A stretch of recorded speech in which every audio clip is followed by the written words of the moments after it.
More on this, we'll bring in Amir Fkhravar. He is the Senate Chairman of the National Iranian Congress. Anthony Tata is here, retired U.S. Army Brigadier General. Thank you both for being on. General Tata, starting with you, listening to our senior correspondent John Huddy there on the ground in Ukraine and his report. Your reaction, General?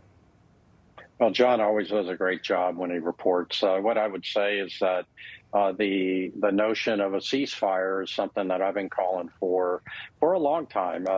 You've got to get the diplomatic piece of our national power going here. And for all these Democrats that are saying that we can't cede any land, let's go back to the Obama model in 2014 when Russia took Crimea and parts of the Donbass, and Obama didn't blink an eye. In fact, he explained it away for Putin and said, yeah, most of those people speak Russian. You're not going to have any kind of, ability to take back Crimea and the other parts. And so this idea that we can't negotiate now and we're just going to fight to the last Ukrainian and the last Russian, I think is a very amateur notion, and that we've got to get serious about diplomacy. Day 845 of the war in Ukraine. Amir, I wanted to switch gears, talk to you about another fighting zone, if you will. Axios reporting the U.S. and Israel are assessing new intel about Iran nuclear models, said to be computer modeling by Iranian scientists that could be used for research and development of nukes. Axios also reporting senior U.S. and Israeli officials will meet at the White House on Thursday to discuss the state of Iran's nuclear program. What could all of this mean based on your assessment? Thank you, Emma and Sean, for having me. It's very interesting when the U.S. intelligence community made an assessment in 2007 that, Iran's nuclear program is not going toward the weaponization anymore. And that was wrong. Probably they were not the same intelligence community who made the comment about the Hunter Biden's laptop just being a Russian hoax.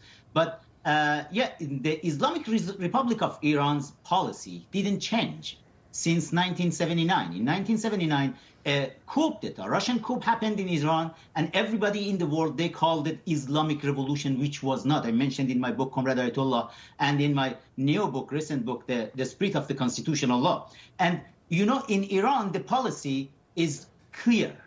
It's debt to America. It's debt to Israel. And they are following their nuclear program to build the bomb and test it on Israel and go and test it probably on U.S. allies in Europe. And if they can send it to United States, they, with honor, they will test it here in United States too. We are dealing with a terrorist organization who is in power in Iran right now. Last night it was a presidential debate. 6 candidates have been on stage, all of them former IRGC commanders, and all of them handpicked by supreme leader. And in Iran, just one person has the right to vote, and it's the supreme leader himself, who is the Russian agent. And just put all these points together, all these pieces together, you will see the puzzle. Iran is a minion of Russia right now and wants to harm United States and Israel, and they don't mind if they use nuclear bomb. Hopefully, in United States, finally, we will have a clear policy against this barbaric regime, the Islamic regime of Iran.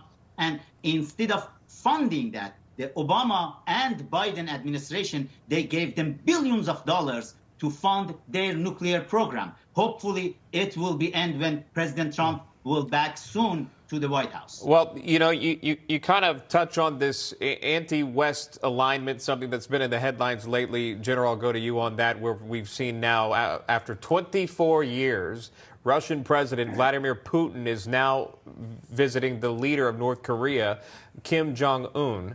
Again, the first time in 24 years. When you see this, the meeting of these two leaders, what goes through your mind? What could be discussed? What could be the purpose? Is it just optics? Is it more? Yeah, well, the Biden administration has been very successful in driving our enemies together into a formidable bloc. And Russia talking to North Korea, there's lots to trade there, from technology to equipment to weapons, to people. Should Russia need more fodder for its war in Ukraine? China has already agreed to trade for Russian oil, the equipment, some of the equipment that Russia is using in the Ukraine war, and of course, Iran is supplying them with all the drones. And so, for all the talk of this, you heard Blinken on with the NATO Secretary General. It's all garbage, because they are doing nothing to block these weapons transfers, these finance transfers, these oil transfers from Iran and China and North Korea, to the extent that North Korea can do much, if anything at all. Yeah, really, really interesting point. Gentlemen, thanks so much for coming on today. We appreciate your analysis. Amir Fkhravar, Brigadier General Anthony Tata, thank you. Thank you.